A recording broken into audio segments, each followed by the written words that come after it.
Chapter 3 The Ork.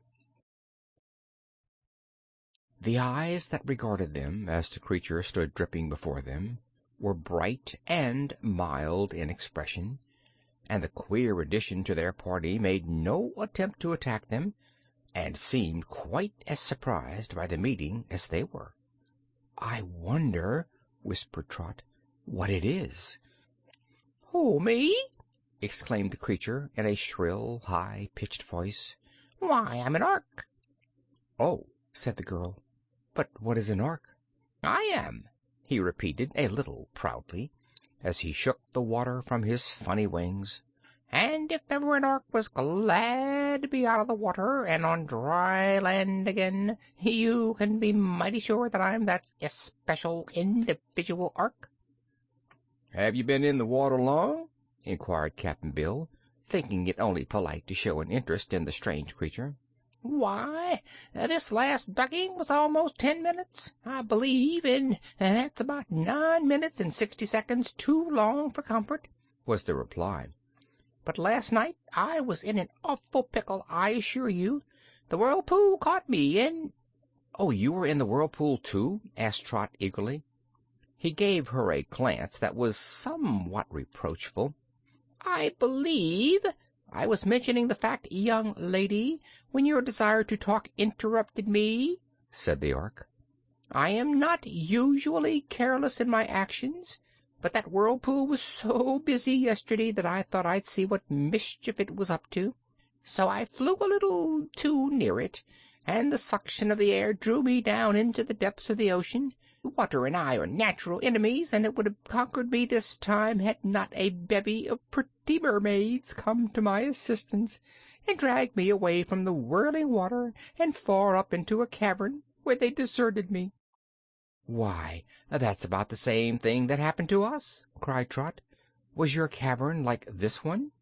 "I haven't examined this one yet," answered the Ork, "but if they happen to be alike, I shudder at our fate. For the other one was a prison with no outlet except by means of the water. I stayed there all night, however, and this morning I plunged into the pool as far down as I could go, and then swam as hard and far as I could. The rocks scraped my back now and then, and I barely escaped the clutches of an ugly sea monster. But by and by I came to the surface to catch my breath, and found myself here. That's the whole story, and as I see you have something to eat, I entreat you to give me a share of it. The truth is, I'm half starved." With these words, the Ork squatted down beside them. Very reluctantly, Cap'n Bill drew another biscuit from his pocket and held it out. The Ork promptly seized it in one of his front claws and began to nibble the biscuit in much the same manner a parrot might have done. "We don't have much grub," said the sailor man, "but we're willing to share it with a comrade in distress." "That's right," returned the Ork, cocking its head sideways in a cheerful manner, and then for a few minutes there was silence while they all ate of the biscuits.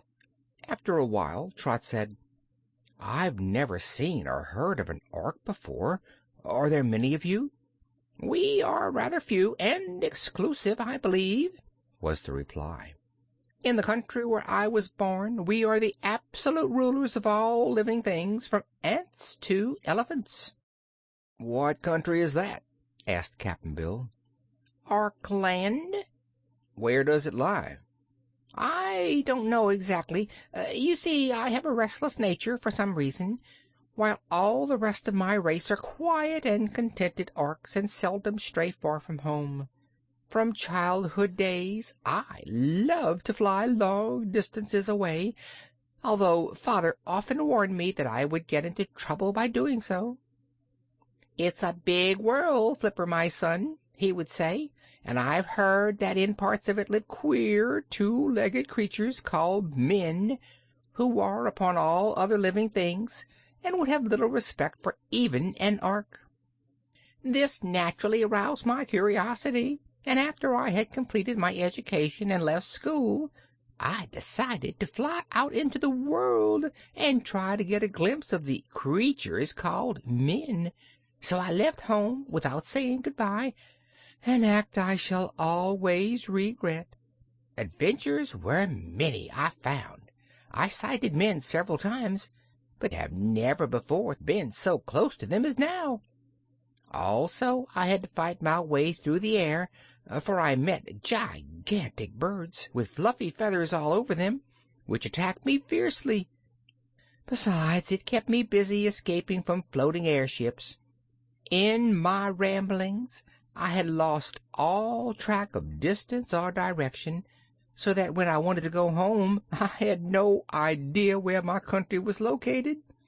I've now been trying to find it for several months, and it was during one of my flights over the ocean that I met the whirlpool and became its victim." Trot and Cap'n Bill listened to this recital with much interest, and from the friendly tone and harmless appearance of the Ork, they judged he was not likely to prove so disagreeable a companion as at first they feared he might be. The Ork sat upon its haunches, much as a cat does, but used the finger-like claws of its front legs almost as cleverly as if they were hands.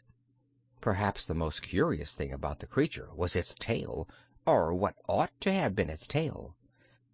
The queer arrangement of skin, bones, and muscle was shaped like the propellers used on boats and airships, having fan-like surfaces and being pivoted to its body. Cap'n Bill knew something of mechanics, and observing the propeller-like tail of the Ork, he said, "I suppose you're a pretty swift flyer?" "Yes, indeed. The Orks are admitted to be kings of the air." "Your wings don't seem to amount to much," remarked Trot. "Well, they're not very big," admitted the Ork, waving the four hollow skins gently to and fro, "but they serve to support my body in the air, while I speed along by means of my tail. Still, taken together, I'm very handsomely formed, don't you think?" Trot did not like to reply, but Cap'n Bill nodded gravely. "For an Ork," said he, "you're a wonder. I've never seen one afore, but I can imagine you're as good as any."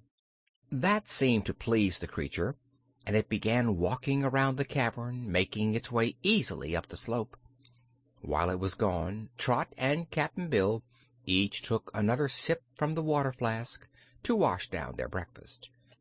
"Why, here's a hole, an exit, an outlet!" exclaimed the Ork from above. "We know," said Trot. "We found it last night." "Well, then, let's be off," continued the Ork, after sticking its head into the black hole and sniffing once or twice. "The air seems fresh and sweet, and it can't lead us to any worse place than this." The girl and the sailor man got up and climbed to the side of the Ork. "We'd about decided to explore this hole before you came," explained Cap'n Bill, "but it's a dangerous place to navigate in the dark, so wait till I light a candle."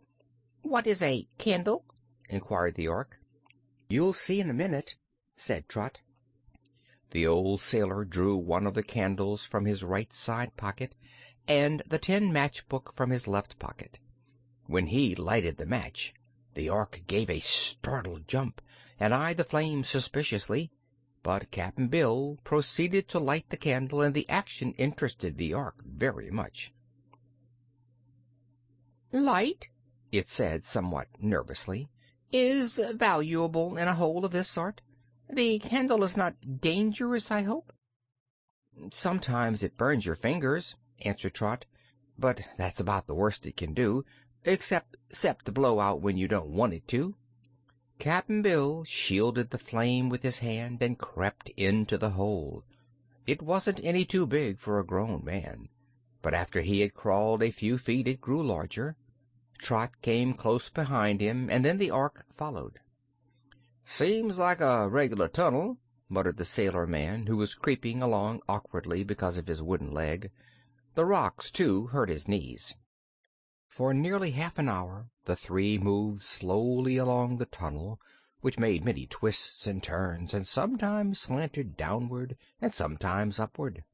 Finally Cap'n Bill stopped short, with an exclamation of disappointment, and held the flickering candle far ahead to light the scene. "What's wrong?" demanded Trot, who could see nothing because the sailor's form completely filled the hole. "Why, we've come to the end of our travels, I guess," he replied.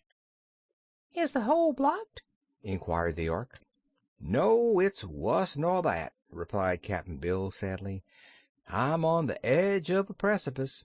Wait a minute, and I'll move along and let you see for yourselves. Be careful, Trot, not to fall." Then he crept forward a little and moved to one side, holding the candle so that the girl could see to follow him. The Ork came next, and now all three knelt on a narrow ledge of rock which dropped straight away and left a huge black space which the tiny flame of the candle could not illuminate. Said the Ork, peering over the edge.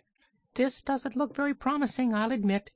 But let me take your candle, and I'll fly down and see what's below us." "Aren't you afraid?" asked Trot. "Certainly I'm afraid," responded the Ork. "But if we intend to escape, we can't stay on this shelf forever. So, as I notice you poor creatures cannot fly, it is my duty to explore the place for you." Cap'n Bill handed the Ork the candle, which had now burned to about half its length. The Ork took it in one claw rather cautiously, and then tipped its body forward and slipped over the edge. They heard a queer buzzing sound as the tail revolved, and a brisk flapping of the peculiar wings, but they were more interested just then in following with their eyes the tiny speck of light which marked the location of the candle. This light first made a great circle, then dropped slowly downward, and suddenly was extinguished, leaving everything before them black as ink. "Hi there! How did that happen?" cried the Ork. "It blew out, I guess," shouted Cap'n Bill. "Fetch it here." "I can't see where you are," said the Ork. So Cap'n Bill got out another candle and lighted it, and its flame enabled the Ork to fly back to them. It alighted on the edge and held out the bit of candle. "What made it stop burning?" asked the creature. "The wind," said Trot. "You must be more careful this time." "What's the place like?" inquired Cap'n Bill. "I don't know yet, but there must be a bottom to it, so I'll try to find it." With this the Ork started out again, and this time sank downward more slowly. Down, down, down it went, till the candle was a mere spark, and then it headed away to the left, and Trot and Cap'n Bill lost all sight of it. In a few minutes, however, they saw the spark of light again, and as the sailor still held the second lighted candle, the Ork made straight toward them. It was only a few yards distant when suddenly it dropped the candle with a cry of pain, and next moment alighted, fluttering wildly, upon the rocky ledge. "What's the matter?" asked Trot. "It bit me," wailed the Ork. "I don't like your candles. The thing began to disappear slowly as soon as I took it in my claw, and it grew smaller and smaller until just now it turned and bit me. A most unfriendly thing to do. Oh, ouch, what a bite!" "That's the nature of candles, I'm sorry to say," explained Cap'n Bill with a grin. "You have to handle 'em mighty keerful. But tell us, what did you find down there?" "I found a way to continue our journey," said the Ork, nursing tenderly the claw which had been burned. "Just below us is a great lake of black water, which looks so cold and wicked that it made me shudder. But away at the left there's a big tunnel which we can easily walk through. I don't know where it leads to, of course, but we must follow it and find out." "Why, we can't get to it," protested the little girl. "We can't fly as you do, you must remember." "No, that's true," replied the Ork musingly. "Your bodies are built very poorly, it seems to me, since all you can do is crawl upon the earth's surface. But you may ride upon my back, and in that way I can promise you a safe journey to the tunnel." "Are you strong enough to carry us?" asked Cap'n Bill doubtfully. "Yes, indeed. I'm strong enough to carry a dozen of you, if you could find a place to sit," was the reply. "But there's only room between my wings for one at a time, so I'll have to make 2 trips." "All right, I'll go first," decided Cap'n Bill. He lit another candle for Trot to hold while they were gone, and to light the Ork on his return to her. And then the old sailor got upon the Ork's back, where he sat with his wooden legs sticking straight out sideways. "If you start to fall, clasp your arms around my neck," advised the creature. "If I start to fall, it's good night and pleasant dreams," said Cap'n Bill. "All ready?" asked the Ork. "Start the buzztail," said Cap'n Bill with a tremble in his voice. But the Ork flew away so gently that the old man never even tottered in his seat. Trot watched the light of Cap'n Bill's candle till it disappeared in the far distance. She didn't like to be left alone on this dangerous ledge, with a lake of black water hundreds of feet below her, but she was a brave little girl, and waited patiently for the return of the Ork. It came even sooner than she had expected, and the creature said to her, "Your friend is safe in the tunnel. Now then, get aboard, and I'll carry you to him in a jiffy." I'm not sure how many little girls would have cared to take that awful ride through the huge black cavern on the back of a skinny Ork. Trot didn't care for it herself, but it just had to be done, and so she did it as courageously as possible. Her heart beat fast, and she was so nervous she could scarcely hold the candle in her fingers as the Ork sped swiftly through the darkness. It seemed like a long ride to her, yet in reality the Ork covered the distance in a wonderfully brief period of time, and soon Trot stood safely beside Cap'n Bill on the level floor of a big arched tunnel.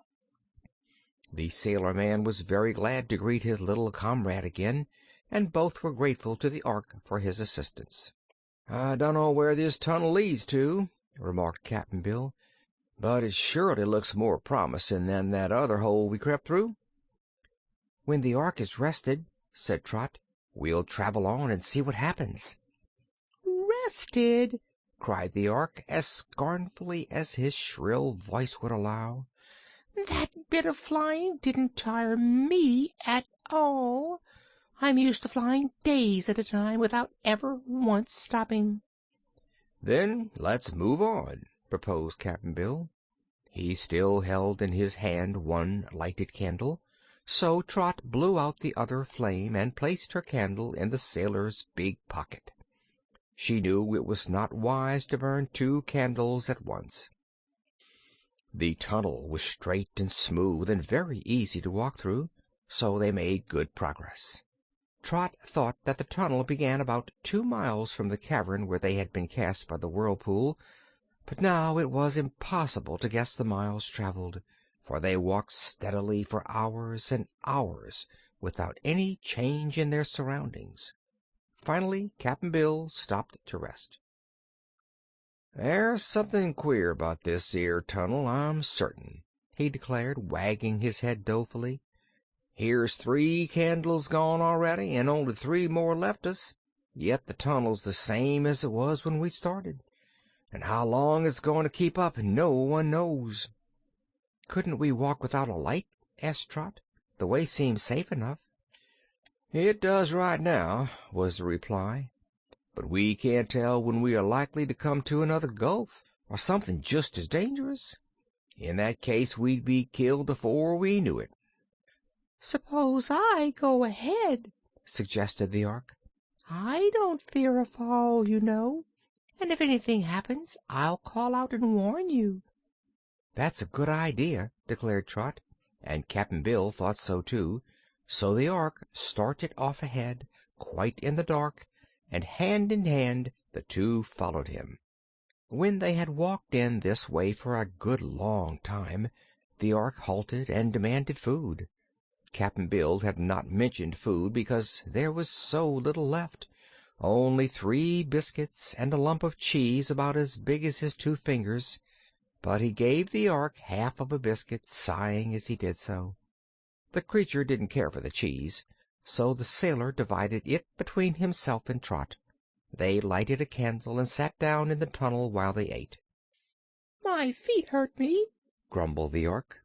"I'm not used to walking, and this rocky passage is so uneven and lumpy that it hurts me to walk upon it."